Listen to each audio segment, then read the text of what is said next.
ایک ہی کہتے ہیں کہ والدین کی قبر پر کیا ہم روزانہ جا سکتے ہیں؟ دیکھیں میرا مشورہ ہے کہ روزانہ نہ جائیں بلکہ ہفتے میں ایک بار۔ ہمارے نبی کریم صلی اللہ علیہ وسلم کا جو حکم ہے نا بہت ہی حکمت بھرا ہے۔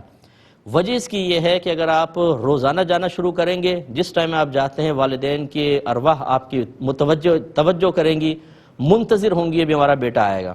اب آپ اگر کسی ٹائم پر نہیں جاتے ہیں، کوئی مجبوری ہو گئی، کچھ ہو گئی، تو ان کو تکلیف ہوگی۔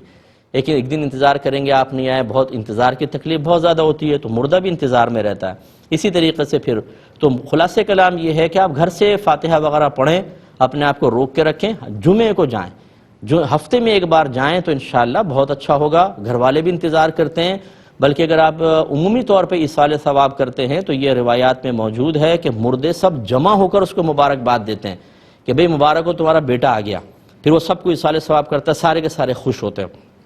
تو خلاصہ کلام یہ ہے کہ ڈیلی کا تو میں مشورہ نہیں دوں گا، ہفتے میں ایک دفعہ آپ جا کے ضرور کریں۔ دوسری بات یہ کہہ رہے ہیں کہ صدقات وغیرہ لوگ ڈال دیتے ہیں وہاں پر، یہ آپ کا مراد کھانا وغیرہ ہوگا، باجرہ وغیرہ، اسے ہم پھلانگ کر وہاں تک جا سکتے ہیں کہ نہیں؟ دیکھیں اس کا مطلب یہ ہوا کہ وہاں تک پہنچنے کے لیے آپ کو قبروں کے اوپر سے گزرنا ہوگا۔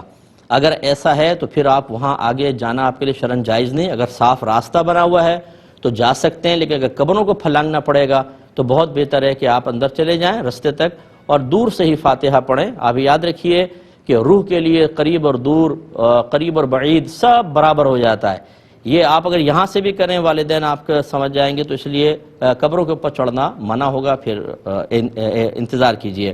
ایک اچھا آپ کی گزارش کر رہے تھے کہ اگر والدین کی قبور پر دوسری قبروں پہ چڑھے بغیر، انہیں پھلانگے بغیر جانا ممکن نہ ہو تو پھر قریب نہ جائیں، بلکہ آپ دور سے ہی مطلب فاتحہ پڑھیں اور یہ یقین رکھیں کہ آپ کے والدین آپ کی آمد کو جان بھی رہے ہیں، خوش بھی ہو رہے ہیں، اور آپ جو کچھ پڑھیں گے اس کا ثواب انشاءاللہ ان تک پہنچ بھی جائے گا۔ ایک یہ کہتی ہیں بہن کہ کیا ہم تلاوت قرآن کے دوران آستین تھوڑی سی اونچی کر سکتے ہیں، سر کے بال کھول سکتے ہیں کہ نہیں؟ تو دیکھیں بالکل کھول سکتے ہیں۔ ادب کا تقاضا تو یہ اچھی طرح سر ڈھک کر اور بازو نیچے کر کے پڑھیں، لیکن اگر تلاوت قرآن کے دوران ہی کچھ کھلا بھی رہ جاتا ہے تو اس میں چونکہ ستر کا ڈھکنا، خاص طور پہ ادھر کے ستر کا ڈھکنا کوئی ایسا لازم ضروری نہیں ہے، تو آپ گناہگار نہیں ہوں گی۔ یہ کہتے ہیں کہ عشاء کا وقت کب سے کب تک ہوتا ہے، کیا ہم ایک دفعہ سو کر اٹھ کے پڑھ سکتے ہیں؟ دیکھیے عشاء کا وقت مغرب کے فوراً بعد سے شروع ہوتا ہے، جیسے مغرب کا وقت ختم ہوا عشاء کا وقت شروع ہو جاتا ہے، اور پھر عشاء کا وقت رہتا ہے اگلے دن کی طلوع فجر تک، یعنی مغرب کے بعد سے لے کے پوری رات وقت ہوتا ہے حتیٰ کہ فجر کا وقت شروع ہو جائے، پوری رات عشاء کا وقت ہے۔ بعض لوگ سمجھتے ہیں جی 12 بجے کے بعد عشاء قضا ہو جاتی ہے، ایسا نہیں ہے۔ لہٰذا اگر آپ پہلے سو گئے، رات میں اٹھ کے نماز پڑھتے ہیں تو بالکل پڑھ سکتے ہیں، بلکہ آپ کو معلوم ہوگا، ذہن میں ہوگا کہ سنت کریمہ یہ ہے کہ وطر اگر کسی شخص کو یہ یقین ہے کہ وہ آخری رات کے پہر میں اٹھ کے تہجد وغیرہ پڑھنے کے لیے اٹھ سکے گا تو وطر پہلے نہ پڑھے، آخر میں پڑھ لے۔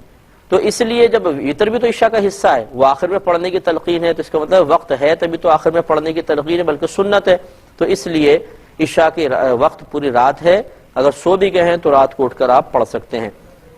بھائی فرما